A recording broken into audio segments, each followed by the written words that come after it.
నా కడుపు నిండేదాకా అందరు ఉపాసం ఉండాలి అన్నాడట వెనకటెవలో.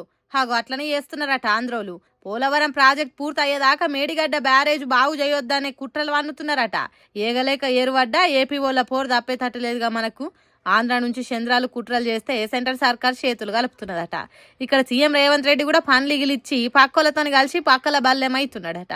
అందుకే అధికారంలోకి వచ్చి 3వ ఏడు నడుస్తున్న మేడిగడ్డను ముట్టుకుట్టలేడట. మనింటోడే మందికి మర్మం చెప్పినట్టు తెలంగాణ ఆయువు తీసేతానికి ఆయుధాలు ఇచ్చినట్టు చేస్తున్నాడట. ఈ కుట్రలను నీళ్ల ముచ్చట్లు తెలిసిన శ్రీధర్ దేశపాండే అనే సారు బయట పెట్టిండు. మేడిగడ్డ మీద అన్ని తీర్ల పరీక్షలు జరిపి రిపేర్ చేయాలని ఎన్డీఏసీఏ 2 ఏళ్ల కిందే చెప్పింది. అయినా ఎందుకు మన్ను తిన్న మంజరగున్న తీరుగా పన్నరు అనే డౌట్ మనం వచ్చి అంజనమేసి చూస్తే ధవళేశ్వరం బ్యారేజీ వికీపీడియా పేజీల దొరికిందట అస్సలు గుట్టు. గోదావరి డెల్టాకు యాసంగి పంటకు ముద్దుగా 3వ పంటకు నీళ్లు రావాలనంటే పోలవరం నిండాలనంటే అది పూర్తి కావాలి కదా. పూర్తయిన తర్వాత నీళ్లు ఉండాలి కదా. కాబట్టి అప్పటిదాకా తెలంగాణ గడ్డకు నీళ్లను మలిపే మేడిగడ్డను పూర్తి చేయకుండా చూడాలనని ధవళేశ్వరం బ్యారేజీ వికీపీడియా పేజీలు ఉన్నదట. అంటే చూడుండ్రి, మేడిగడ్డ రిపేర్ పనులు ముందటికి పోకుండా ఎక్కడి నుంచి కుట్రలు జరుగుతున్నాయో. అందుకే గీ అన్న మోడీ, చంద్రబాబు, రేవంత్ రెడ్డి ముగ్గురు తెలంగాణకు అన్యాయం చేస్తున్నారన్నట్టు చెప్తున్నాడు. కాళేశ్వరం ప్రాజెక్టులో భాగమైనటువంటి మేడిగడ్డపై అటు కేంద్ర ప్రభుత్వము, ఇటు చంద్రబాబు నాయుడు, తెలంగాణ రాష్ట్రంలో ముఖ్యమంత్రి ఉన్నటువంటి రేవంత్ రెడ్డి, కాంగ్రెస్ ప్రభుత్వం కలిసి ఒక వ్యూహాత్మకమైన కుట్రకు తెరలేపిండ్రు. అసలు ఆ మేడిగడ్డ బరాజును దేశంలోని అత్యంత ప్రమాదకరమైనటువంటి లిస్టులో చేర్చి ఆంధ్రప్రదేశ్కి, ధవళేశ్వరానికి, పోలవరానికి రబీకి నీళ్లు కావాలనే ఉద్దేశంతో ఈ ప్రాజెక్ట్ని ఎండబెట్టే కుట్ర చేస్తున్నారు. ఇది తెలంగాణ ప్రజలు చాలా చాకచక్యంగా అర్థం చేసుకుంటున్న విషయము. ఎన్డీఎస్ఏ రిపోర్ట్ ఇచ్చి 2 సంవత్సరాలు గడిచిపోతుంది.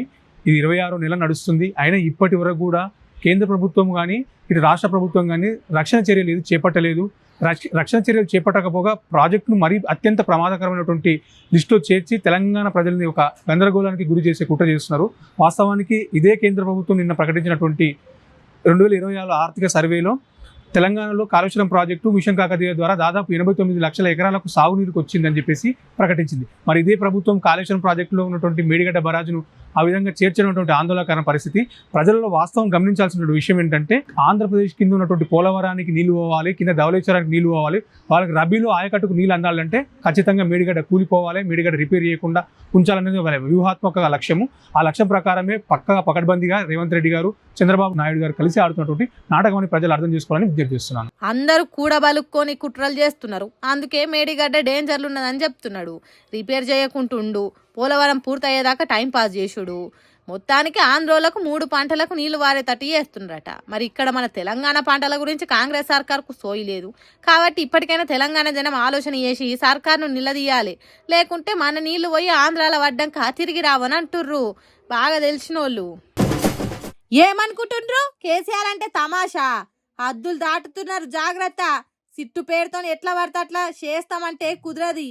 రూల్స్ అనేటివి ఉంటాయి, అవిటిని పాటించాలని తెలియదా అన్నట్టు సిట్టు పోలీసులను శీర్షింత గట్టినంత పనిచేసిండు మాజీ CM KCR sir. Phone tapping విచారణ మీద సిట్ పోలీసులకు తిరుగు ఉత్తరం రాసిండు కేసీఆర్ సారు. దాంట్లో బాధ్యత ఉన్న పౌరునిగా, ప్రతిపక్ష లీడర్గా మీరు రమ్మన్న విచారణకు వస్తా, కానీ నందినగర్లో ఉన్న ఇంటి గోడకు నోటీసులు అంటించుడేంది? అట్లా నోటీసులు అంటించొచ్చని రాజ్యాంగం లేడున్నదో చూపెట్టుండ్రి.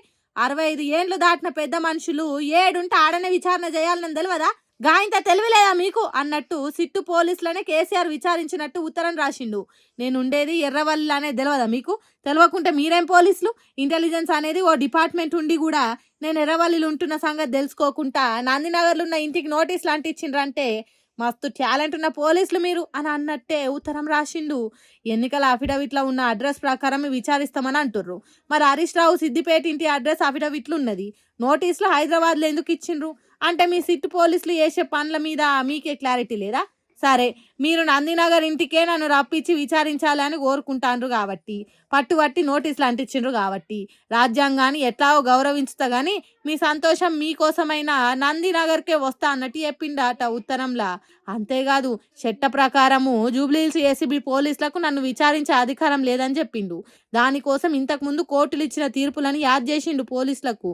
ఆ తీర్పుల ప్రకారం నడుచుకోకుంటే కోర్టులనే ధిక్కరించిన వాళ్ళు అవుతారు, జాగ్రత్త అన్నట్టు చెప్పిండు ఉత్తరంలా. మరి చూడాలి, ఫిబ్రవరి 1వ తారీఖు అంటే ఆదివారం మధ్యాహ్నం 3 గంటలకు నందినగర్ల విచారణ ఏ తీరుగా జరుగుతుంది, నందినగర్కి వచ్చే గులాబీ దండును పోలీసులు ఎట్లా కంట్రోల్ చేస్తారు అనేది.